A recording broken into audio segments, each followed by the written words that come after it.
আজকে সন্ধ্যা দারুণ মজা করে মাছের ডিম ভাজি করে খেয়েছিলাম। অনেক মজা হয়েছিল ডিম ভাজিটা। সো হ্যালো এভরিওয়ান, আসসালামু আলাইকুম, welcome back to my another blog. আশা করি সবাই ভালো আছেন। আলহামদুলিল্লাহ আমিও ভালো আছি। আজকের ভিডিওটা গতকাল সন্ধ্যা থেকে শুরু করলাম। সন্ধ্যার দিকে আমার হাজবেন্ড বাজার নিয়ে আসছিল, মানে রোজার জন্য মাছ মুরগি সবকিছু নিয়ে আসছিল। তো ওগুলোর ভিডিও করা হয়নি, একদমই খেয়াল ছিল না ভিডিও করতে। তো এখানে মাছের ভিতরে এই ডিমগুলো ছিল, তো ডিমগুলো একটু পেঁয়াজ মরিচ কাঁচা মরিচ ধনিয়া পাতা দিয়ে মেখে ভেজে নিয়েছিলাম।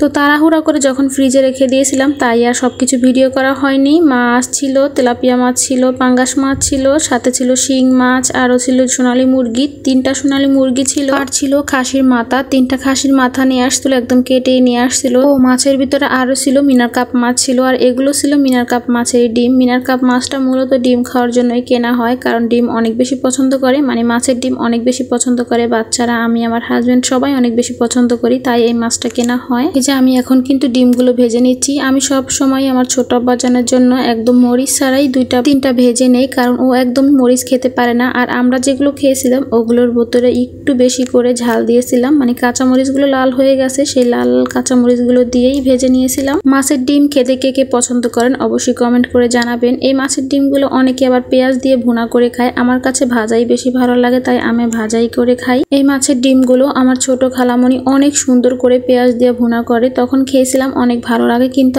আমি একদিন রান্না করেছিলাম, একটু ভালো লাগেনি, তাই আমি এখন আর কখনো রান্নাই করি না। তো আরো একদিন আমি রান্না করেছিলাম মাছের ডিমের সাথে কিন্তু আলু সেদ্ধ করে দিয়ে খুব সুন্দর করে ভেজে রান্না করেছিলাম। এত বেশি মজা হয়েছিল, ওইটা ভীষণ মজা হয়েছিল, আমার কাছে অনেক ভালো লাগছিল। তারপর এই যে সকালে নাস্তার জন্য এখানে ডিম পাউরুটি ভেজে নিচ্ছিলাম। মানে সকালবেলা তো আমার বড় আব্বাজানের পরীক্ষা আছে, আর ছোট আব্বাজানকে নিয়েও মাদ্রাসায় যেতে হবে, তাই তাড়াহুড়া করার জন্য এখানে ডিম পাউরুটি ভেজে নিচ্ছিলাম। বেশিরভাগ সময় আমি কড়াইতে আগে ডিম দিয়ে তারপর পাউরুটি দিয়ে দেই, তারপর ভাজি, কিন্তু আজকে একটু ডুবিয়ে ডুবিয়ে ভাজলাম। আমার মনে হয়েছে যে এভাবে দিলেই ভালো হয়, কারণ ছোট আব্বাজান ডিমগুলো আগলা থাকলে একদম ছুটিয়ে ফেলে দিয়ে তারপর রুটি খায়, আর এইভাবে দিলে হয় কি ও আর ছুটিয়ে খেতে পারে না, একদম ডিম সমেত খায়। ডিমটাও খাওয়া হয় আর রুটিও খাওয়া হয়, তাই এভাবেই করে দিলাম। একটু চালাকি না করলে কি হয় বলেন তো, বাচ্চাদের জন্য এটুকু তো করতে হয়। এই ডিম পাউরুটিটা কিন্তু আমার 2টা বাচ্চা অনেক বেশি পছন্দ করে। আজকে 2টা খাবারই আমার বাচ্চাদের অনেক বেশি পছন্দের। আমি সকালের জন্য নাস্তা বানাচ্ছি, আর বড় আব্বাজানকে বলছি যে তুমি একটু পড়ো, মানে পিছনের পড়াগুলো একটু রিভাইজ দাও। তো ও বসে পড়ছিল,